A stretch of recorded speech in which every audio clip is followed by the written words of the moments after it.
নমস্কার বন্ধুরা, একটা চলে এসেছি নতুন রেসিপি নিয়ে। আশা করি বন্ধুদের রেসিপিটা অনেক ভালো লাগবে। বন্ধুরা যে যেখান থেকে আমার ভিডিওগুলো দেখছেন সবাই ভালো আছেন, আমিও ভালো আছি। আজকে আমি মটর ডাল আর সোয়াবিন দিয়ে একটা নতুন রেসিপি নিয়ে এসেছি। শুরু থেকে শেষ পর্যন্ত সঙ্গে থাকার অনুরোধ রইল। আর আমার চ্যানেলে যদি নতুন হয়ে থাকেন তাহলে চ্যানেলটাকে সাবস্ক্রাইব করার জন্য অনুরোধ রইল। আর প্রথমে ভিডিওটা পাওয়ার জন্য বেল আইকনটা প্রেস করবেন। সোয়াবিনের রেসিপিটা করার জন্য আমি এখানে 200 গ্রাম সোয়াবিন নিয়েছি। আমি এরকমভাবে সেদ্ধ করে নিয়েছি, একদম নরম তুলতুলে হয়ে গেছে। দেখুন, আমি 200 গ্রাম, আপনার পরিবারে যেরকম লোক থাকবে সেই বুঝে সোয়াবিনটা নেবেন। মানে 100 গ্রাম মটর ডাল আমি ভিজিয়ে রেখেছিলাম 2 ঘন্টা আগে। আমি এখানে 200 সোয়াবিন নিয়েছি আর এইখানে 100 গ্রাম মটর ডাল নিয়েছি। মটর ডালটা আমি ঢেলে নিচ্ছি মিক্সির বাটিতে। আমি একটা বড় জার নিয়েছি। আমি কিন্তু এই মটর ডালটাকে ধুয়ে পরিষ্কার করে নিয়েছি। বন্ধুরা এইভাবে কিন্তু একবার করে অবশ্যই খাবেন। শুরু থেকে শেষ পর্যন্ত সঙ্গে থাকার তো অনুরোধ রয়েছেই। আপনারা এইভাবে করে খেয়ে কিন্তু কমেন্টে জানাবেন যে কী রকম লাগছে এই রেসিপিগুলো। আমি এইভাবে পুরোটা ভরে নিয়ে গিয়ে মিক্সিতে পিষে নিয়ে আসবো।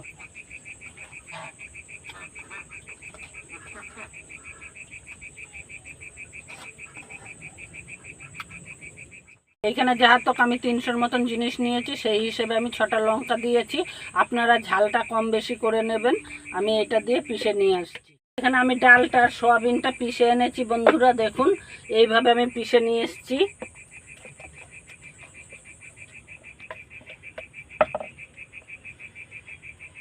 এইভাবে আমি পিষে নিয়ে এসেছি। আমি পুরোটা নাবিয়ে আপনাদের দেখাচ্ছি।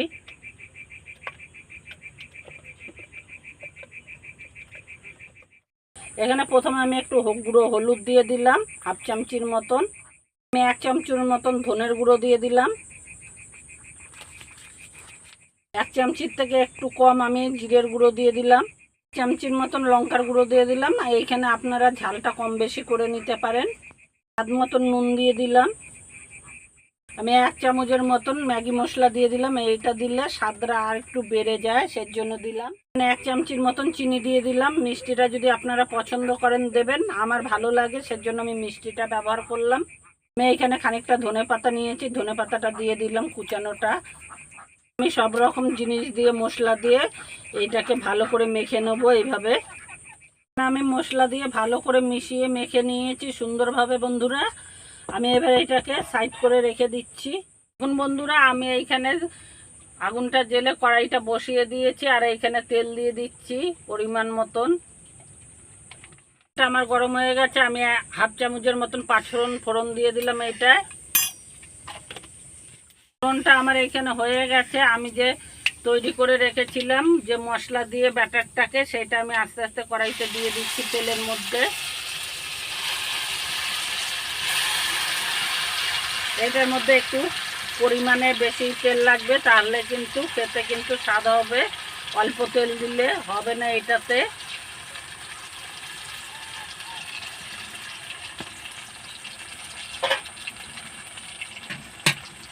এটাকে আমি এবার নাড়াচাড়া করে কিছুক্ষণ ভেজে নেব।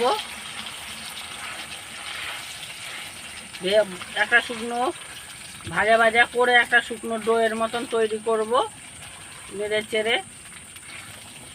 আমি কিন্তু বন্ধুরা এইখানে দেখুন এইভাবে কিন্তু নেড়েচেড়ে একটা শুকনো ডোয়ের মতন তৈরি করছি। আর এইখানে একটা কথা বলে রাখি, এইখানে কিন্তু আমি পুরোপুরি নিরামিষই করছি। আপনারা চাইলে পেঁয়াজ রসুন দিয়েও করতে পারেন।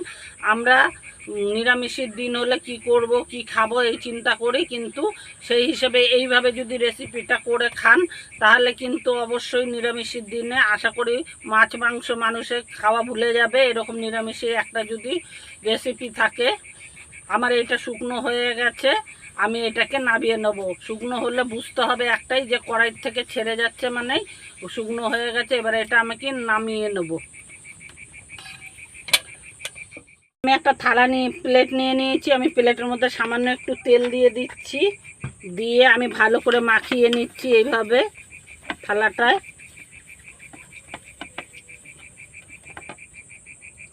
এইখানে ডাল আর হলো গিয়ে সোয়াবিনের ডো বলুন বা মুন্ড বলুন, এইটা তৈরি করেছে। আমি এইটাকে প্লেটের মধ্যে নামিয়ে নিচ্ছি এইভাবে।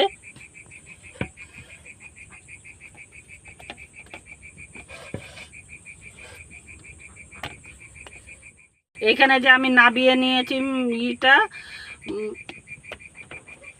মিশ্রণটা, আমি সেটাকে এরকমভাবে প্রথমে গরম থাকতে থাকতে কিন্তু আমি খুব পাতলা করব না, আমি এইভাবে কিন্তু মিলে দিচ্ছি।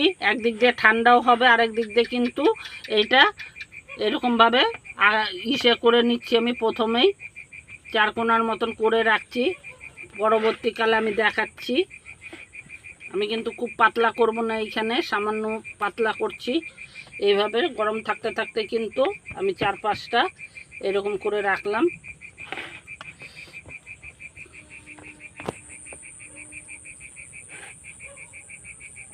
এটা আমি এবার সাইড করে রেখে দিচ্ছি ঠান্ডা হওয়া পর্যন্ত। এখন বন্ধুরা এইখানে কিন্তু আমার বেশ ঠান্ডা হয়ে গেছে, এইভাবে আমি সেট করেছি। আর আমি এইখানে একটা পিৎজা কাটার নিয়েছি, আপনারা চাইলে ছুরি দিয়েও কাটতে পারেন, কোনো অসুবিধা নেই। আমি এইখানে পিৎজা কাটারটা দিয়ে কাটছি সুবিধার জন্য আমার। আর আমি এই রেসিপিটার নাম দিয়েছি মটর ডাল আর হলো গিয়ে সোয়াবিনের ধোকা।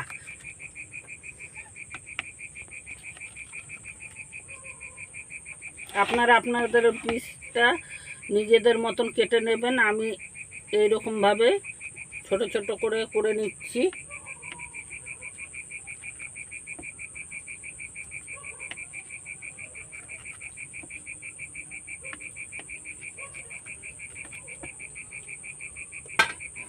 দেখুন বন্ধুরা, আমি একটা তুলে দেখাচ্ছি আপনাদের। আমি এরকম সাইজটা রেখেছি, আপনারা চাইলে এর থেকে ছোটও করতে পারেন, আবার এর থেকে বড়ও করতে পারেন। আমি এবার এইগুলোকে সাইডে রেখে দিচ্ছি। এখন বন্ধুরা এখানে আমি একটা প্যান বসিয়ে দিচ্ছি, আর প্যানের মধ্যে আমি তেলটাও গরম বসিয়ে দিয়েছি। আর আমি ধোকাটা যে কেটে রেখেছিলাম সেইগুলো একটা একটা করে দিয়ে দিচ্ছি। আমি একটু দূর দূর করেই দিচ্ছি, যাতে নাকি আমি উল্টানোর জায়গা পাই, সেজন্য।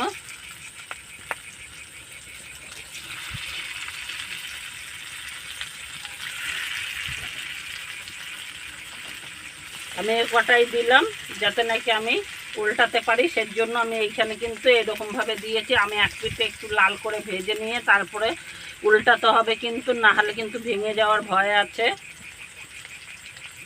আমার একটা পিঠ লাল হয়ে গেছে, আশা করি অনেক একটু সময়তে, এটা বেশি সময় ভাজতে হবে না, 2-1 মিনিট করে লাগে ভাজতে। দেখুন এই যে লাল হয়ে গেছে কি সুন্দর। এর থেকে জোরে আগে আর গ্যাসে যদি করেন মিডিয়াম আঁচে করবেন, তাহলে কিন্তু পুড়বে না, না হলে কিন্তু এগুলো খুব তাড়াতাড়ি পুড়ে যায়।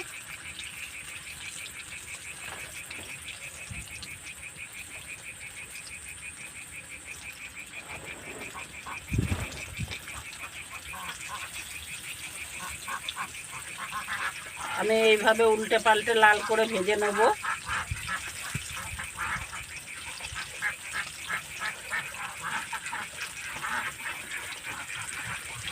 এটা 2-1 মিনিটের মতন করে ভাজতে হয়, সেজন্য কিন্তু খুব সময় লাগে না ভাজতে এটা। আর আঁচটা কিন্তু একদম মিডিয়াম রাখতে হবে, তবেই কিন্তু, নালে পুড়ে যাবে এটা।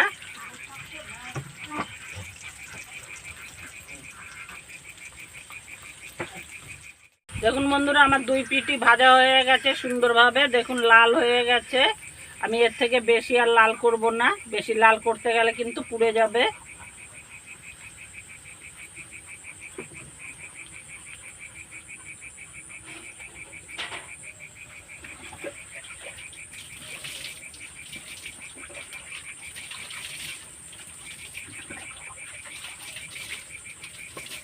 আমি এইভাবে সবগুলো ভেজে নিয়ে আপনাদের দেখাচ্ছি। আমার সব ধোকাগুলো ভাজা হয়ে গেছে। আমি এখানে একটু জিরে ফোড়ন দিয়ে দিলাম। এইখানে আমি যেহেতু গুঁড়ো মশলা ব্যবহার করছি, আমি এখানে জিরেটা ফোড়ন দেওয়ার পরে আমি কিন্তু টমেটোটা দিয়ে দিলাম। এখানে 1/2 চামচ জিরের গুঁড়ো দিয়ে দিলাম, ধনের গুঁড়ো দিয়ে দিলাম, এখানে 1 চিমটির মতন হলুদ দিয়ে দিলাম, নুন দিয়ে দিলাম, 1 চামচির মতন গরম মশলার গুঁড়ো দিয়ে দিলাম। এখানে আমি 1/2 চামচির মতন লঙ্কার গুঁড়ো দিলাম। এখানে আমি অল্প একটু মিষ্টি দিলাম, আপনারা যদি না মিষ্টি পছন্দ করেন দেবেন না। মশলাটাকে আমি নেড়ে চেড়ে ভালো করে কষিয়ে দেবো। এইখানে একটা বন্ধু কথা আছে, কারণ কি এইখানে আমি যেহেতু গুঁড়ো মশলাগুলো সব ব্যবহার করেছি, সেই জন্য টমেটোটা কিন্তু আমি আগে দিয়েছি, তেলের ওপরে জিরে ফোড়ন দিয়ে দিয়েছি। আপনারা যদি এখানে বাটা মশলা ব্যবহার করেন তাহলে কিন্তু অবশ্যই ফোড়নের পরেই সব মশলাগুলো অ্যাড করতে পারেন। আমি যাতে মশলাটা না পুড়ে যায় সেজন্য কিন্তু আমি এইখানে আগেই হলো গিয়ে টমেটোর কুচিটা দিয়েছি। এখানে আমি সামান্য একটু জল দিয়ে দিচ্ছি যাতে মশলাটা না পুড়ে যায়। আমার যেহেতু গুঁড়ো মশলা সেই হিসেবে আমি একটু জল দিয়ে কষিয়ে নেব। মশলাটা এখানে আমার ভালো মতন কষানো হয়ে গেছে। আর এইখানে আমি অল্প পরিমাণেই জল দিচ্ছি, খুব বেশি আমি মানে আপনারা ঝোল বলুন বা গ্রেভি বলুন সেটা আমি অল্প পরিমাণেই দিচ্ছি, যাতে আমার খুব বেশি একটুখানি ফুটে উঠলেই হয়ে যাবে। এখানে আমার গ্রেভিটা ফুটে গেছে। আমি যে ধোকাগুলো ভেজে রেখেছিলাম সেইগুলো আমি একটা একটা করে এবার দিয়ে দেবো এর মধ্যে। খুব বেশি সময় লাগবে না। এখানে একটা ফুটন আসলেই কিন্তু নামিয়ে ফেলতে হবে।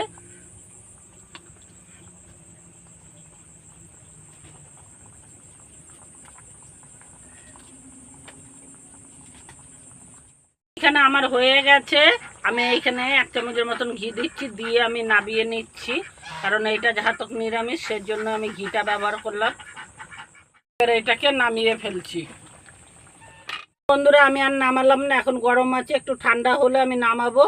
আর দেখুন নিরামিষ এসে ঢোকাটা কত সুন্দর হয়েছে। এইভাবে করে খেয়ে আমাকে কমেন্ট করে জানাবেন যে এই রেসিপিটা আপনাদের কেমন লাগলো। এরকম সহজ সহজ রেসিপি পেতে আমার চ্যানেলটাকে সাবস্ক্রাইব করবেন, বন্ধুদের সঙ্গে অনেক অনেক শেয়ার করবেন, লাইক দেবেন। সবাই ভালো থাকবেন।